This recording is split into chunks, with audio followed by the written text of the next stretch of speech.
wear their trauma like a second skin. And both of them make us weak in the knees.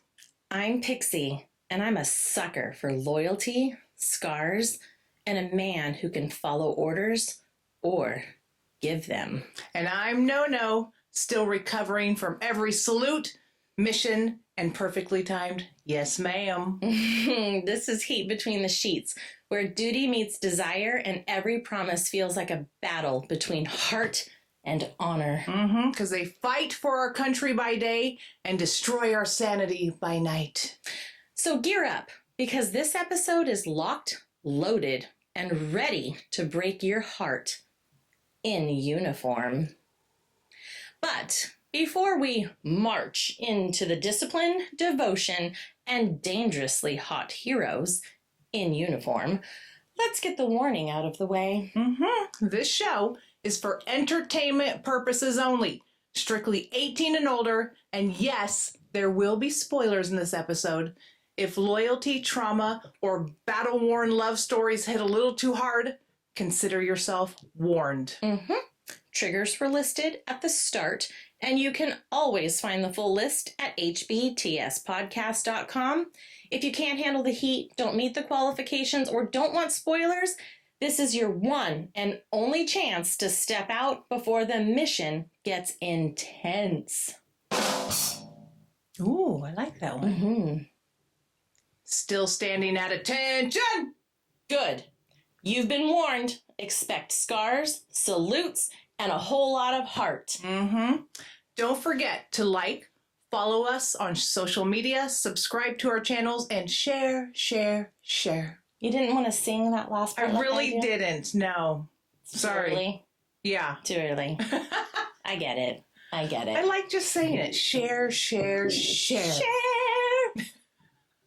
You're the singer. You do such a good job, Thanks. though. I try. So I'm going to lead us into the Did You Know? So bad. That was so bad. I love it. I try. I really try. Okay, tell me. I was going to say something really mean. But I'm not gonna. Shocking. I'm not gonna. I did it to you last time. Okay. Oh, good. On the Archer's voice. I won't do it again. Okay. Did you know that the frontal lobe, that bossy little executive in your skull, controls personality, emotional breaks, and decision making? It's basically your brain's HR department. No, you can't punch that person. No, don't say that out loud. Yes, please pretend to be normal. So when a tumor parks itself in the frontal lobe, it's like firing HR and letting your inner gremlin run the show. Mood swings, impulsivity, emotional chaos? Oh, absolutely. Someone's brain is basically hitting the gas with no one on the pedal. Now, in a completely different brain, let's talk Navy SEAL conditioning. Oh, okay. I was like, of all the things to pick up on in this book to do it, did you know you went with the tumor? I got lots of stuff happening here. Okay, let's do it. These guys aren't just tough. They're trained to disconnect from emotion and operate under extreme stress. Their nervous system is like, feelings? Those are for civilians. Are you a Navy SEAL? Maybe. Makes I sense. just don't look like one. Their brains are constantly scanning for danger, reading micro threats, and analyzing environments. So yes, when he walks into a restaurant and immediately evaluates the lamp as a potential enemy combatant, that's not rudeness, that's muscle memory. That's stupid lamp. Yeah, stupid lamp. PTSD and combat conditioning reshape the brain. It's not, he's emotionally distant. It's his nervous system is still in Afghanistan while you're trying to talk about your day. Yeah. He's like, I don't care. Yeah. Pretty much. So, when one man's reactions are unpredictable because of the frontal lobe tumor, and another man's emotional range seems locked behind a steel door because of military trauma, you're seeing two different neurological realities play out. Oh, I can't wait to see what you think of this book after that. Keep going. One brain is malfunctioning internally. The other has been rewired by training in war. Mm-hmm. And here's the punchline. Humans love to assume people's moods are choices. But meanwhile, the brain is up there like, actually, I'm just rearranging the personality furniture without warning. The brain remembers every fight, every fear, every injury, even when the heart wants desperately to move on. Did you know? Interesting. Yes. I like what you did there. Thanks. With the books that we're going to talk about. I like that. Good job. Thanks. I like that. Did you know? Thanks. Yeah. Thanks. Do I agree with it all? No. Why? I'm still a you decide. You decide your mood. I'm still one of those, but that's just me. But these were facts. Yeah, sure. That you got from AI, because everything you see on the internet has got to be true, right? It's a science Okay. with sarcasm mixed in. It's everything I do has sarcasm. I like that one. We'll call it science-casm. Science-casm. So with that lovely did you know Uh-huh. under our belt Okay. and in our frontal lobe, you're welcome. Okay. Please tell us about today's books. Yes. Because there's two. There's two. And Two torture sessions. this was my pick. Sure was. Because we did her pick last week or whenever we're going to air it. Yep. You'll know. 'Cause we know damn well I didn't pick this shit. I went and hinged on that show, so let's see what you do on this one. Oh, God. Okay, this is called My Fiance's Brother.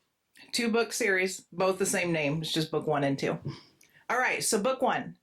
She's planning a wedding that's falling apart in slow motion, clinging to a fairy tale that's clearly rotting at the edges. Stop laughing already! Matt, her fiance. When I wrote this, I forgot. Okay, I'm glad you crack yourself up. Matt, her fiance, is distant and evasive. And when he brings his tall, intimidating Navy SEAL friend, Jackson, into their home, everything shifts. Yeah, it does. Suddenly, she feels seen for the first time, protected, challenged, desired. Yet Jackson won't cross that line. Because there is a word called honor, and they believe in it. Yeah. The chemistry between them is electric, undeniable, and absolutely forbidden. Meanwhile, her relationship with Matt starts unraveling thread by ugly thread. My Fiance's Brother is a slow burn emotional collision. Loyalty versus desire, safety versus truth, comfort versus chemistry, with the heroine discovering she deserves more than just being the good girl. Okay, so that's book 1. Book 2. Oh, God, that was just book 1. Okay, keep going. Her secret detonates like her grenade in a church, and both men walk away, leaving her at the altar. Dun, dun, dun. Spoilers! Now she's pregnant, alone, and forced to choose what future she wants for herself and her baby. Matt offers stability, a sunny predictability, and he's the safe option. Jackson offers danger, passion, uncertainty, and a heart locked behind walls built from grief, trauma, and duty.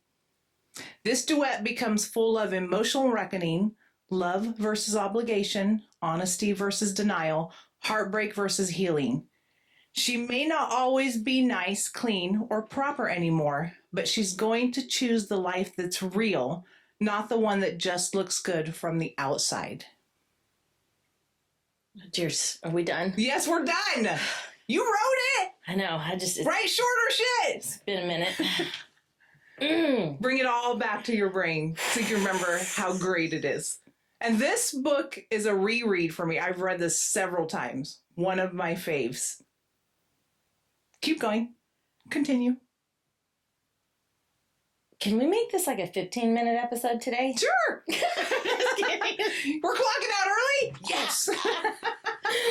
Okay, the main characters. Emily, the FMC. Sweet, earnest, and raised to be the good girl. She's thoroughly dedicated to doing things right, even when her heart and instincts are screaming otherwise. Vulnerable, but resilient, she's stronger than she realizes, especially when life kicks the fantasy out from under her. I'm watching your face as you're reading this. This is great. This is entertainment right here. Then we have Jackson, the Navy SEAL. Stoic, emotionally shielded, and intensely observant. He's the kind of man who's never says much, but sees everything. Built from discipline and duty, he loves deeply, but silently. And that silence is as heartbreaking as it is magnetic. Keep going. Then Matt, the fiancé. Charming on the surface, evasive underneath, he's the kind of man who wants the perfect life storyline. The wife, the family, the image, but doesn't have the emotional backbone to actually sustain it. More cowardly than cruel, but damaging all the same.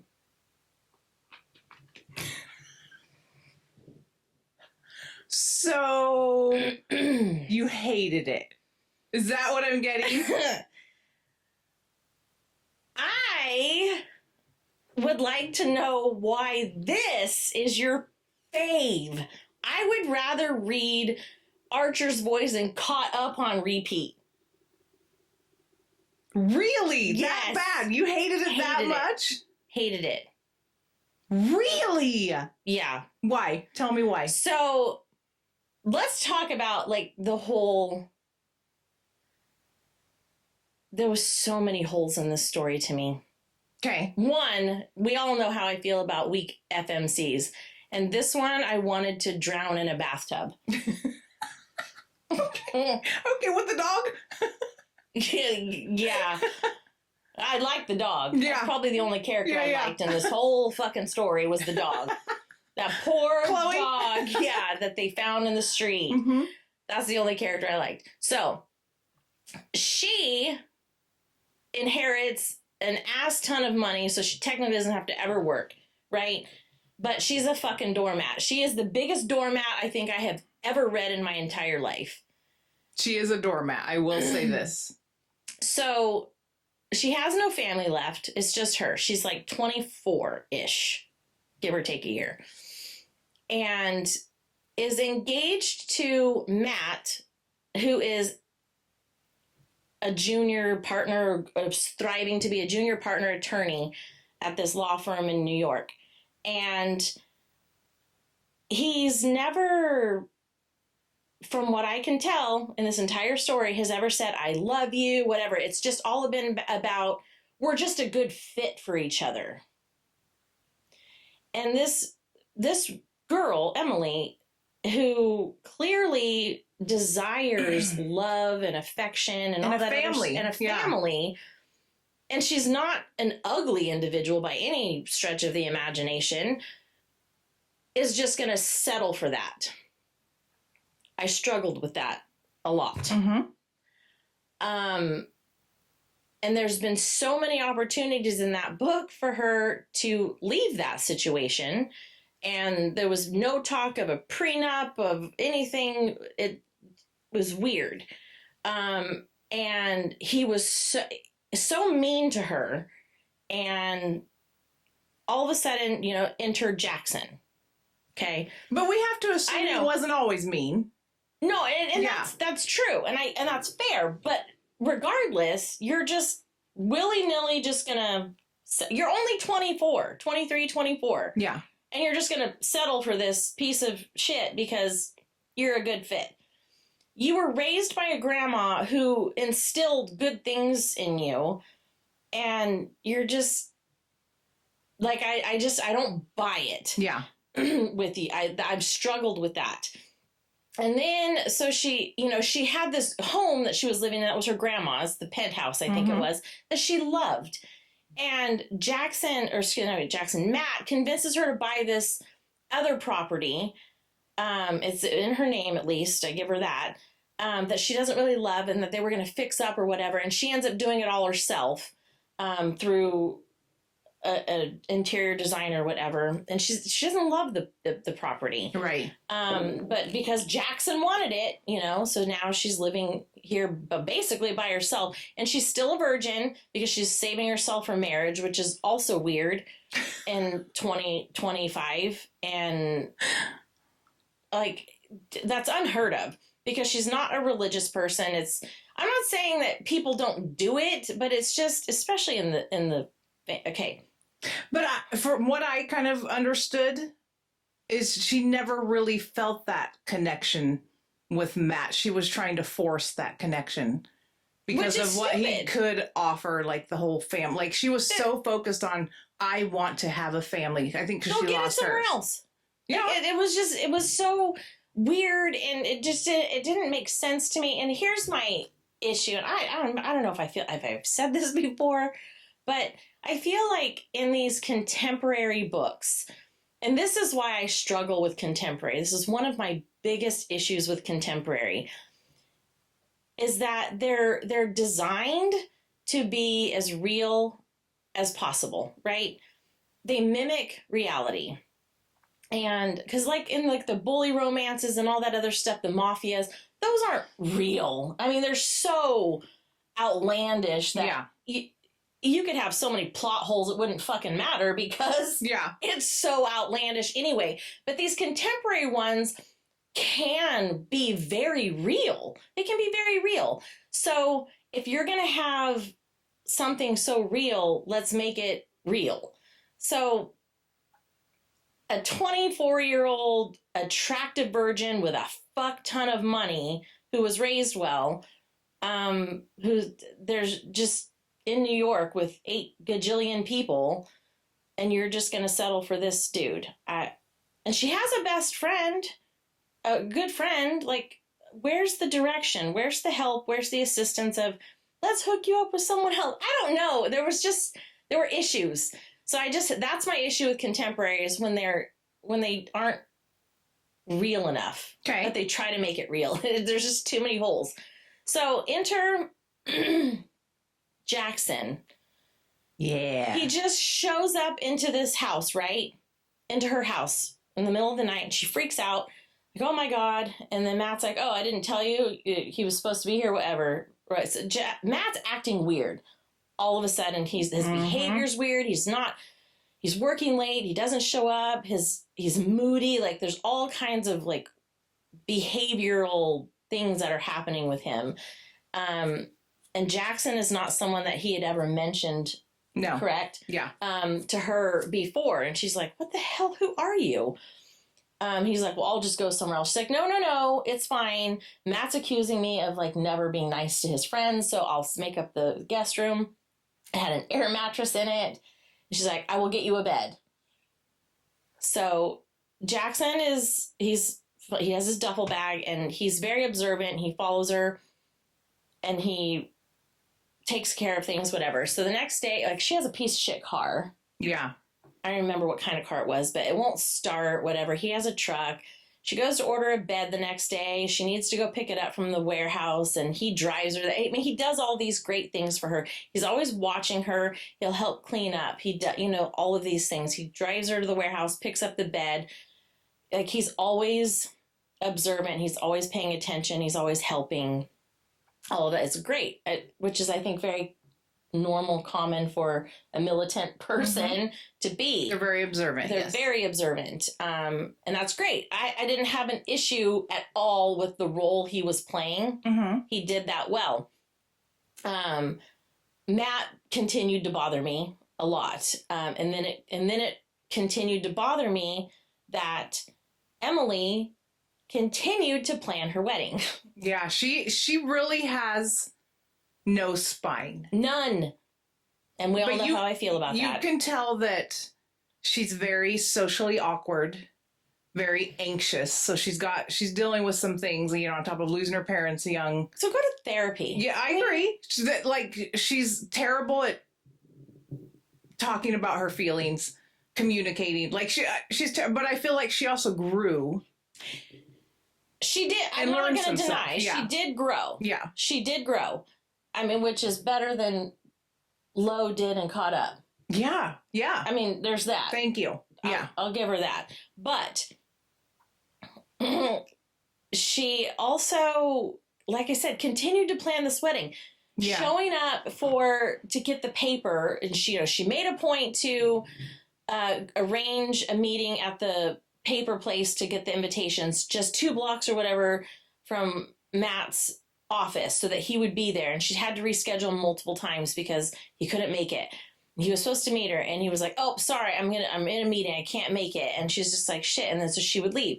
So Jackson ends up going with her and like doing all of these things and doing the cake tasting, like following through on all the fiance duties, and everyone that they go to assumes that's the fiance. Yeah. And neither one of them correct anyone on it. They just roll with it. And I'm just thinking, weird. Fucking weird. Correct Have you not them. seen The Wedding Singer? Yes, but that's a fucking comedy movie. Okay, and Adam Sandler goes and does all this stuff with her. But that they did it in a comical way. This was not being done in a comical way. How do you know you weren't there? It was not written in a comical way. Like, she literally had panic attacks. So his role was to kind of help her overcome that. Like, she was having panic attacks there. He did whatever role his was, he did it well. As observant as Jackson was, he knew she was not into Matt. And he continued to encourage this disaster. Yeah, because he's going to be like, this is your choice. This is your life. Stupid. I respect. Respect I is a big thing in the military. It. Yeah. Well, he doesn't know her. Why are you there? You gotta. He doesn't know her. Fucking he doesn't drop know her off and let her pick it. And then we find out that Matt's literally his half brother. So there's a lot of shit going on. There's so much, but it was stupid shit. So the other thing that bothered me. Let's hear it. Is okay. So she had that other friend. I want to say her name was Jillian. From college. I know who you're talking about. The one that Matt ended up was having the affair with. Yes. Is it Jillian? I don't know. Now I can't remember. Yeah. Something like that. She was Miranda. Yeah. I don't think it's Jillian. Miranda, I think it is. She was terrible. Yeah. Whatever. Whichever one it was. She was an awful college friend. She's super condescending the way she speaks to Emily. Mm-hmm. And she's a horrible friend, and she's trying to get in Jackson's pants. But meanwhile, she's been banging Matt for God knows how many months. Of course, we don't know this yet. Yeah. And it's just, yeah. And anyway, convinces Emily to throw a dinner party so that she can get closer to Jackson. Well, Emily, this is the only part where she actually grows a spine for a minute and decides to throw a huge party instead. So she doesn't get... Because she's having attraction to Jackson, but she knows that she can't because she's engaged to Matt. But she's like, I'm not going to make this easy for her. And throws a huge party and has like all these people at her house. And she hates parties. Mm-hmm. Absolutely hates parties. Yeah, this is an anxiety nightmare right here. Yeah. So she has all these people at her house, and her fiance, Matt, is late to the party, I think. Yeah. And... whatever, it's insane. They leave, all this shit happens, and then another event that happens is her birthday. Mm-hmm. Terrible friend, yeah. Birthday. Awful. And this same horrible bitch of a friend, we're going to quote that one, decides to have a dinner at a restaurant, a high-end restaurant. And this is another instance where she's like, this friend had invited a whole bunch of people that Emily doesn't even know. Yeah. Right? She is a doormat. I'll give you that. 100% a doormat. Literally, like, why she figures it out. Her? Yeah, she figures it out. So they all show up to this dinner, and Matt doesn't even go. Matt, because he's busy. Yeah. Doing- Always busy. Always busy. Yeah. And don't get me wrong, I get it. Attorneys thriving, whatever, they are busy. I get it. But this is ridiculous. At this point in the game, like, he never is appearing anywhere at any time. And it's irritating. So she ends up going home, and Matt shows up at, I don't know, 3 in the morning, 4 in the morning or whatever. And it turns out through enough events that the restaurant closed. Something happened. I think the other party, when he left to go hang out or whatever, the mom had shown up. There's so many things that had happened because, like, Matt's mom had shown up, and Matt took her home, but he didn't get home until like 4 in the morning. And she thought, oh, well, you just spent a lot of time talking to her or whatever. And she was like, oh no, he just dropped me off and left. And she was like, what? And that's when we all started piecing to what happened. Yeah. That he was actually banging this friend of hers, right? And we're thinking, holy shit, she's been saving herself, whatever. It just got really weird. But then she ends up losing her V card. Well, because Matt broke up with her and That's told right. Jackson, you can have her. He came home all drunk and pissed off and was like, well, I'm done with you. I've been cheating on you. Yeah. I've been banging your friend. You suck, basically. Yeah. I'm over you. We're done. He literally said the words, we're done. And he looked at Jackson and said, you can have her. Mm-hmm. And he walked out. He left. So that's all Jackson needed. That's a breakup. I mean, that is... Because he's like, I'm not going to cross that line. Yes, and I give Jackson... But now I can. Yeah. For that. So he takes her, puts her in a room or whatever, and he goes to check on her in her room, and she gives it up to him. Right then and there. That bothered me. It's not like that. Like, it's really not. It's a whole buildup. There's buildup to the point where Jackson is the only man that's with her doing all these things. But the first opportunity, the day that she breaks up with Matt and they're fucking. Okay. Don't get me wrong. I'm fine with it. But I mean, it just storyline wise, I thought it was ridiculous. But another thing that bothered me was the whole family dynamic. Oh yeah, it's crazy. Matt's mother. So apparently, let's take it back. Okay. To the history of Matt's father was a police officer. Jackson's mother was a hooker. She was a young hooker. She was like 17. And am I right? Yeah. She was young, yeah. And Matt's daddy couldn't keep his penis in his pants. Okay. Because he really, wanted to protect her, whatever, and he saved her from a bad situation, put her in a hotel, and he kept going and checking on her. Mm-hmm. And she ended up pregnant. Yep. And so he wanted her to terminate. And she disappeared instead. She just took off. Yeah. And he freaked out and he couldn't find her. He was searching and searching and searching and never could find her. Well, when Matt's father responded to a domestic violence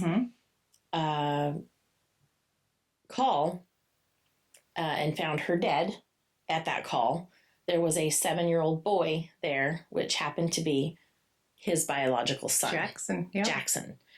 And it was the town drunk, who was an older man, closer to his own age, that was there taking care of him.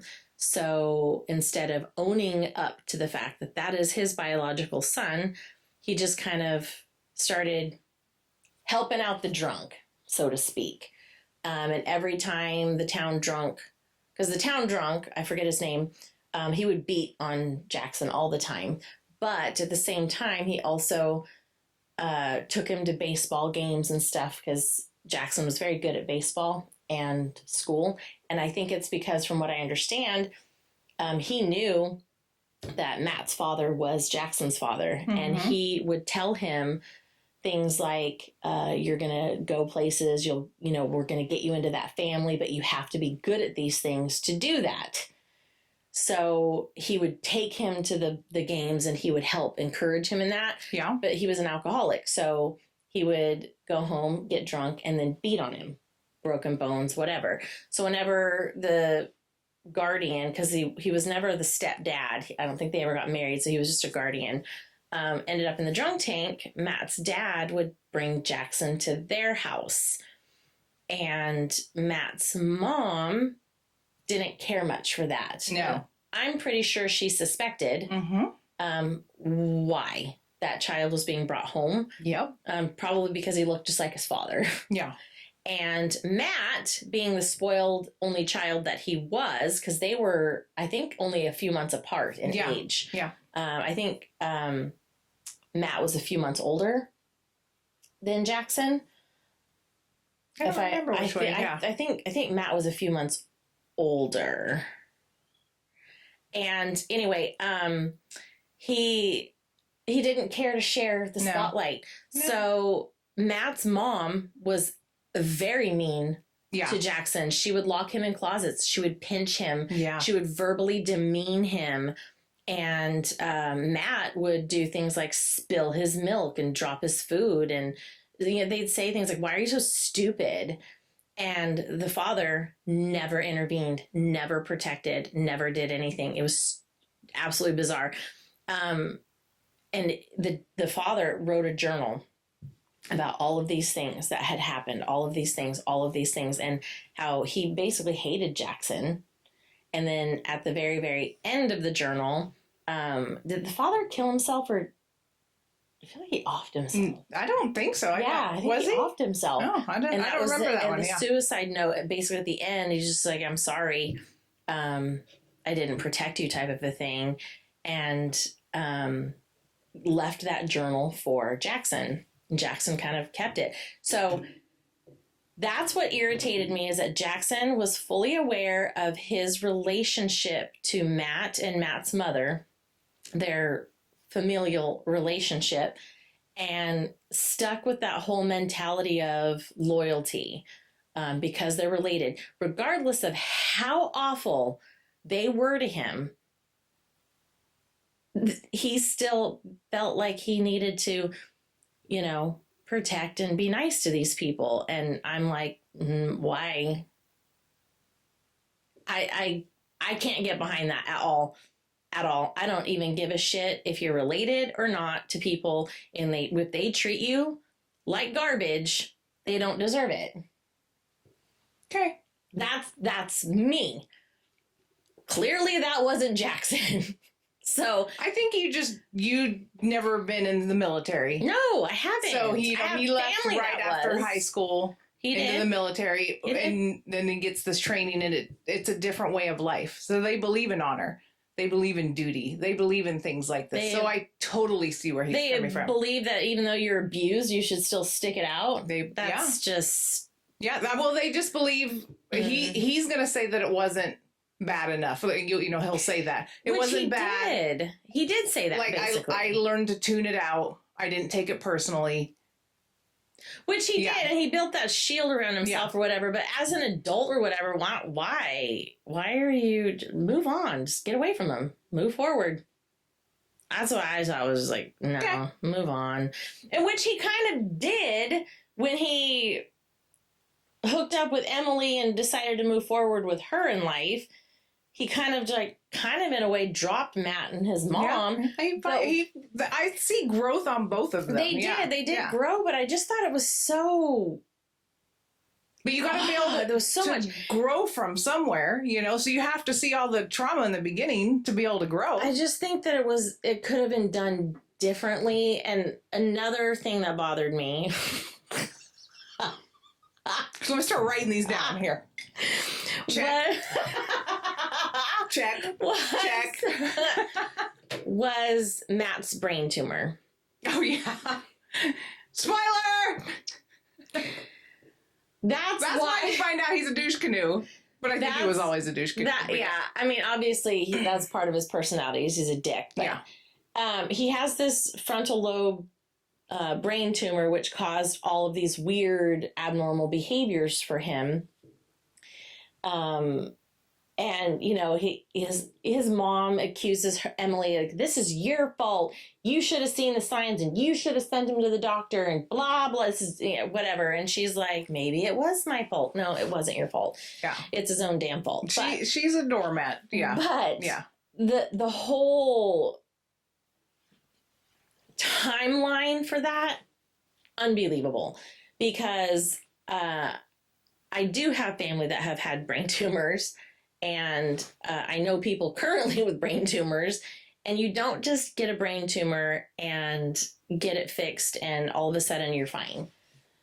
It doesn't work like that. And that is in essence what happened in this story within months. That's what you're going to focus on? Yeah, that bothered me a lot. Got it.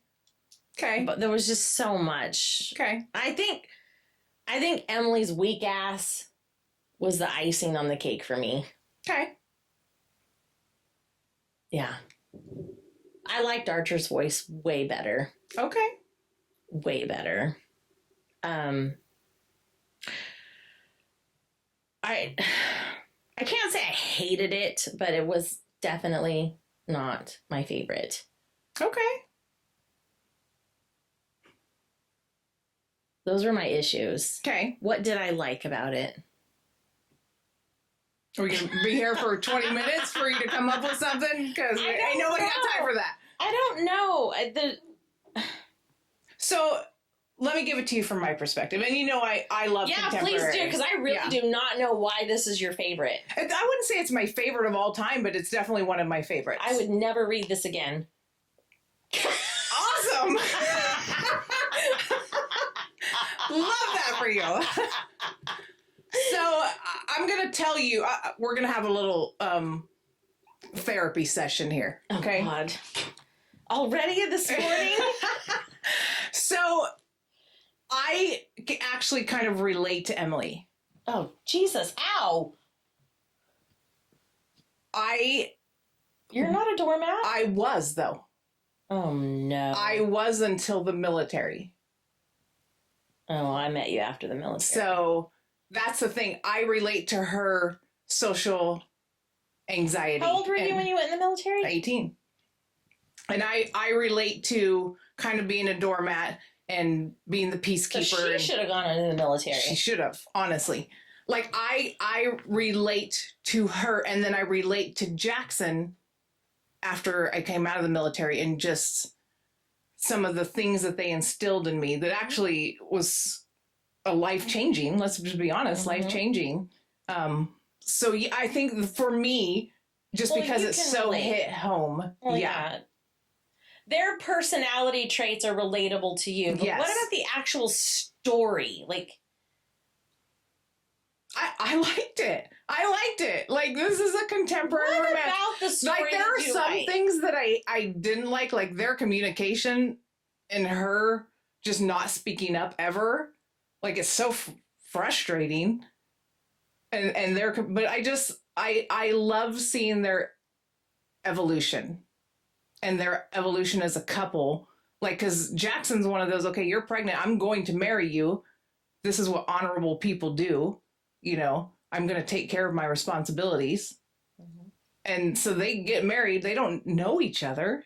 And they got to figure all this crap. Like, I just love because then you got to think, I got married after 3 months. I didn't know my husband. Like, this is my story in a very weird way, because there's just a lot of things that I can relate to, like trying to figure each other out and learning how to communicate and stuff. Your story probably would have been better than this one. Maybe. I liked it, though. I think your story would have been better than this one. I liked it, though. Yeah. Because I seriously doubt your husband had a frontal brain tumor and treated you like garbage. No. But see, that's not who she married. She married Jackson, who she didn't know. Yeah. Did you bring in a third wheel into your house? No. See? No. Yeah, no. I don't know. There was just... There's a lot. There's a lot of... Man, but... him and his protective instinct and liked Jackson. Oh, Jackson's great. I loved virtually every part of Jackson. Except for he's a little too closed off. But he learns. He evolves. Yeah, the only thing I think I didn't like was the one thing that as soon as they broke up, he was like in her room like banging her. I thought that how it happened was a little bit abrupt to me. Okay. I know there was buildup, but I don't know, there was something about it. Yeah, but they had kissed already.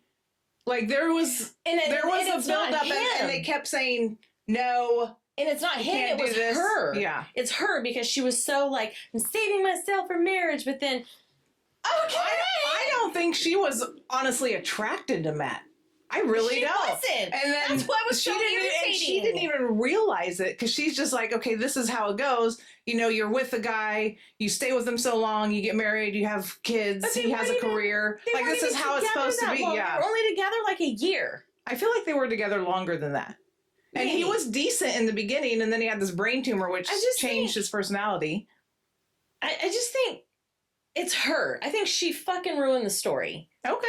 I do. And I think maybe if we had a different person, if she had a transplant of a personality, maybe the story would have been better, but it was her.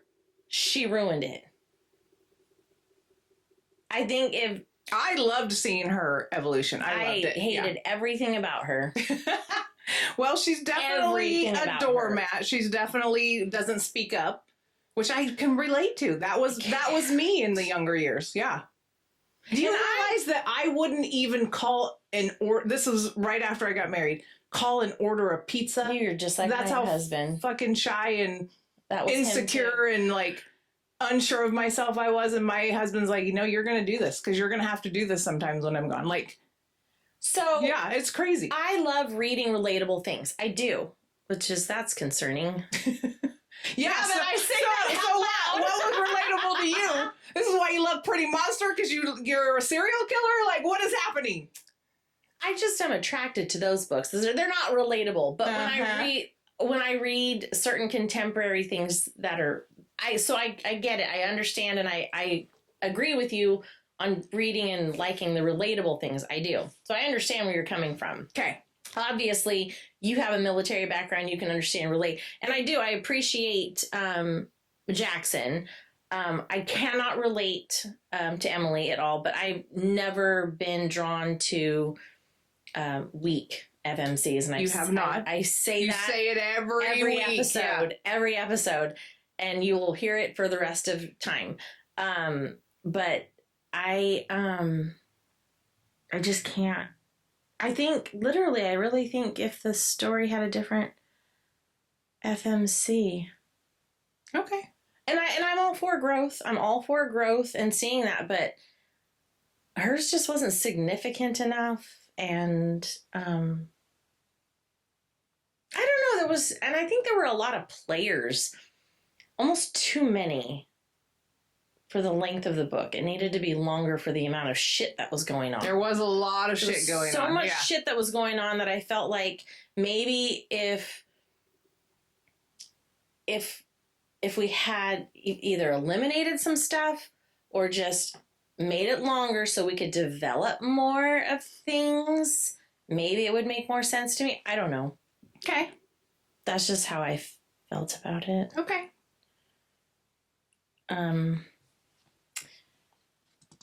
So is it worse to hurt one person with honesty or hurt yourself with denial? It's literally going to be worse to hurt yourself with denial.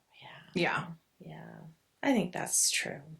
Yes. In the long run, anyway. Yeah, it really is. Because it's going to bite you in the ass later. Yeah. I think that there's going to be times you don't know you're in some kind of denial. Like you don't realize that maybe what you're doing is wrong. But once you figure it out, yeah. Like that whole where she was still going through with the wedding thing, like, that was baffling to me. Girl, come on.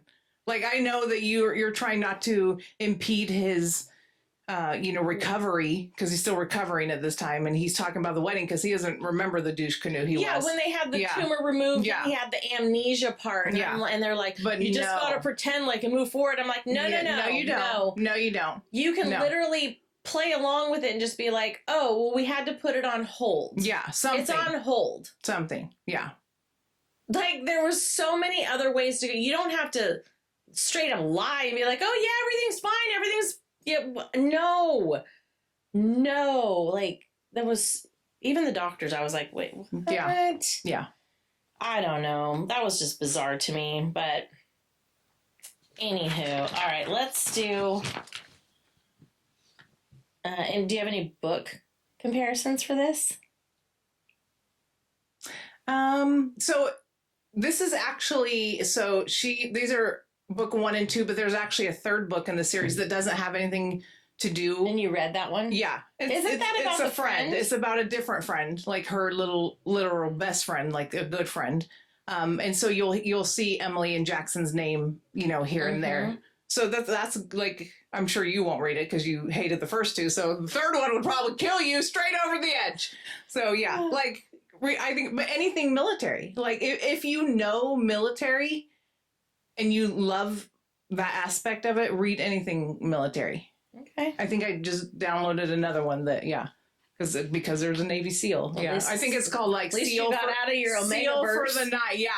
Seal for the Night or something like that, where, she literally gets him for a weekend and then something's going to happen. She's probably going to end up pregnant or something. Well, yeah. Of course. Yeah. We always like those. Yeah, we do. We like it when they get knocked up. I don't even like kids, but I like those books. Yeah. That's funny. I don't have any book comparisons personally. I mean, I can tell you a bunch of books I hated. No thanks. Pass. Pass. Hard pass. Okay. All right. So is true love worth blowing up your engagement, your family, and your morals? Yes. Yes, because family, we read so much about found family. Mm-hmm. Family, there's a lot of times it's going to be a found family. Mm-hmm. And so, yeah. And your morals are going to change. They really are. Absolutely. Yeah. Absolutely. And engagement isn't locked and loaded. It's easily broken. Yeah. Anyway, so, all right. Here we go. Wrapping it up with our game. Okay. Secret or confession? Okay. Okay. Here's how to play. I'm going to read a situation aloud. And you are going to quickly answer, is it a secret? Like hide it, bury it, and never speak of it? Okay. Or is it a confession? Tell the truth, consequences be damned. Okay. Okay, here we go. Secret or confession. Okay, that should be easy. Secret or confession. So here's the first one. The moment she realized she found the brother more attractive than her fiancé. Secret or confession? I mean, the attraction's one thing. So I can see if you're like just attracted to someone, you're going to be attracted to many people over your lifetime. You don't necessarily have to say that out loud until it really kind of changes something. Yeah, I would just, it's fine. You don't need to be like, oh, I'm attracted to him. I'm attracted to him. Like as you're walking down the street with your man, come on. Oh. Do you do this? I'm just kidding. I was like, oh, poor producer daddy. I'm just kidding. Oh, maybe I should start. Yeah, see how that works. What do you think, producer daddy? Okay. When she caught herself staring too long and liking it. Secret or confession? Nope. Just keep that under your hat. Keep that under your hat until it becomes something. Agreed. Yeah. Agreed. Okay. The first stolen kiss with the Navy SEAL. Secret or confession? Nope. If you're literally with someone, then you got to start talking. Yeah. Confession. Yep. She should have totally confessed that. Okay. The first time she dreamed about him instead of her fiancé. Nope. You just keep that under your hat. You don't. Not everyone got to know what your dreams are. The same thing as staring. Yeah. Or having a crush or whatever. Yeah. Keep that under your hat. It's a dream. It's a dream. Exactly. Dream. Would I tell my person everything I dream about? No. Even if it's a wet one. Yeah. It's fine. Whatever. Good for you. Yeah. When she realized she was emotionally bonded to the wrong brother. That's when you start talking. Yeah. Start talking. Confession. Yep. When she thought about calling off the wedding and almost did. Girl, you should have called off the wedding so much longer than when you thought about it. Like, come on. You should have never been engaged. You were dragging this out. Yeah. It really was dragged out. It was ridiculous how you couldn't fess up. To me, I feel like she should have called that wedding off like the first time she appeared in the book at that paper place and he had bailed, and that had been like the fourth time that he didn't show up. I think she should have called it off then, and then we could have spent the rest of the book with him like being a dick and like showing up, like having that drama there. Or when he was like, I had another girl go down on me, and she's like, I want a baby within 1 year, and we'll never speak of this again. And I forgot about that, and I'm like, what are we doing? What are we doing here? What the fuck did I just read? Yeah, like I feel like it should have been called off a long time ago, and he could have continued to play a role, like showing up, arguing, like whatever. Something, yeah. Like even when I love it when she had left, and she went to go live in the second book in the base, the base, and she was trying to sell the house that she had bought that Matt wanted her to have, and it was 100% in her house, and the realtor had staged it and everything, and they were going to sell it, and the realtor couldn't get in because the locks were changed. And so she had to fly back out there while Jackson was on a mission or whatever. Yep. And when she got there, she found out that freaking Matt, he's a squatter, there, was squatting and had changed the locks. Yep. And like shit like that. Like that's good drama to have. Yeah. Like that's stuff that could have been going on instead of planning a fucking wedding. Yeah, I do agree. I think that was a lot. Yeah. The fact that she wouldn't say anything was a lot. That was driving me batshit crazy. Batshit crazy. The night she slept with him and knew she crossed a line, secret or confession? No, confession. But you and Matt were over, so who do you even have to confess to? Yeah. This was stupid because they were broken up. Yeah. Even though Matt declared we weren't. Yeah, you were. You were. We all read it. Yeah, we did. And if you read it, then it's true. The moment he whispered, "You're mine," and she believed it. Oh, can you do that to me? I don't care about secrets or confessions. Just do that to me. Yes, please. The pregnancy test before anyone else knows. No, you gotta confess. Yeah, if you're pregnant, talk to them. Yeah. When she found out, she should have immediately told Jackson. Yeah. Because she knew damn well. Mm-hmm. Stupid drama. Don't we love the drama? A little bit. Telling her fiance the baby isn't his. No good. Yeah. Say it. Say it. Absolutely. Say neither is my heart or my vagina because you're a douche canoe. Quit with the lies and the secrets. Yeah. Telling the brother he's the father. Do it. Yes, again. Telling the families the engagement is over. Do it. Yes. Please do it. Please. Should have done it a long time ago. Yep. Telling the child the truth someday. Do it. Yeah. Probably from the get-go. Yeah. Last one.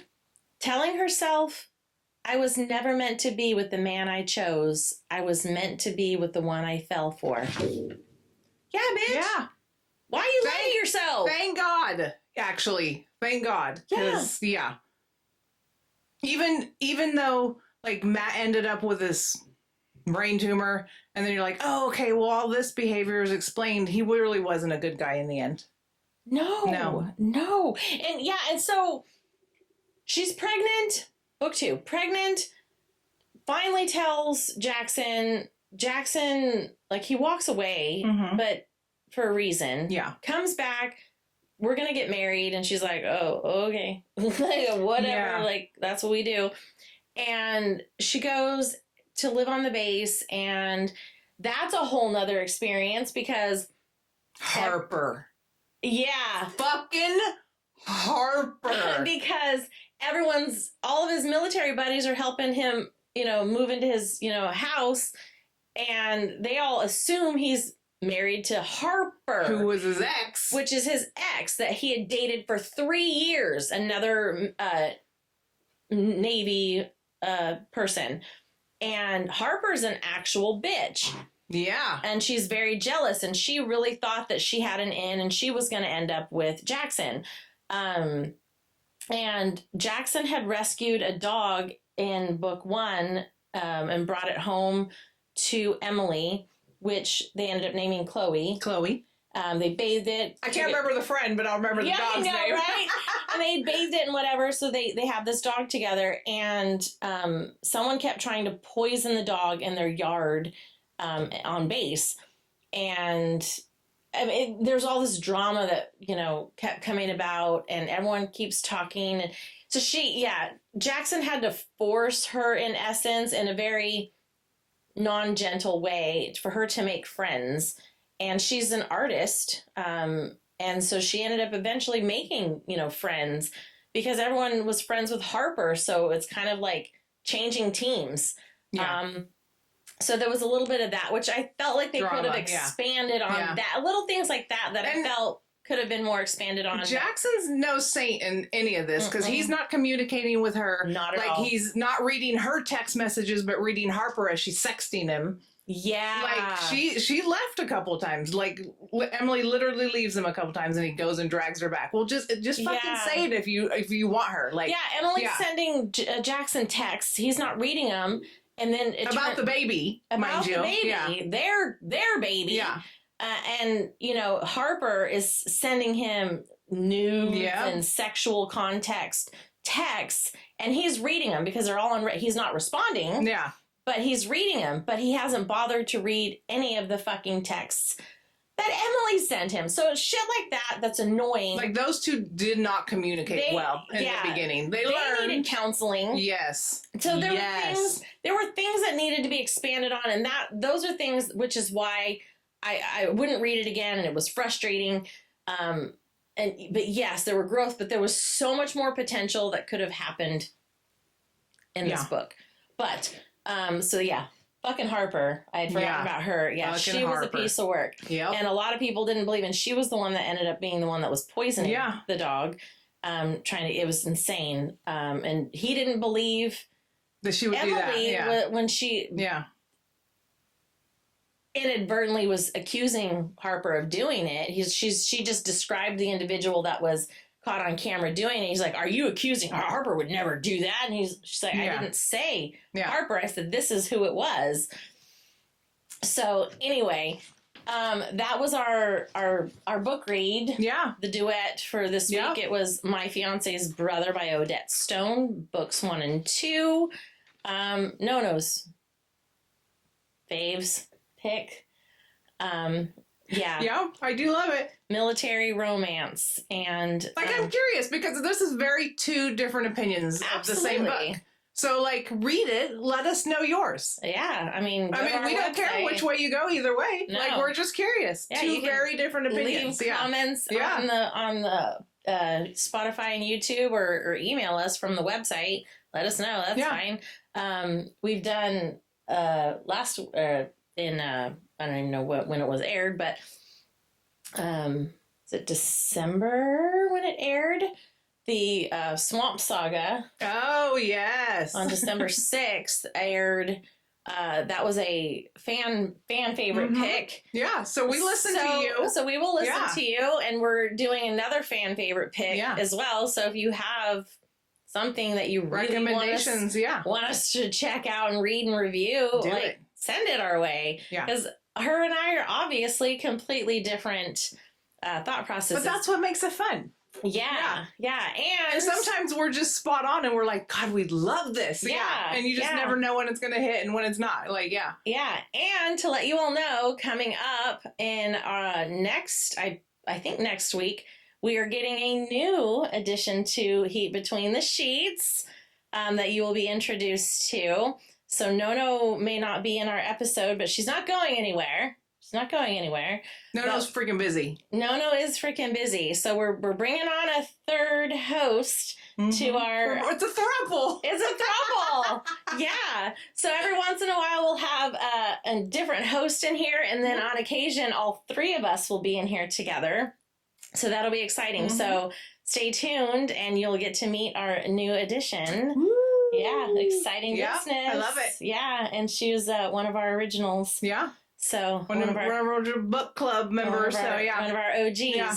So, all right, we'll see you all next time. Bye.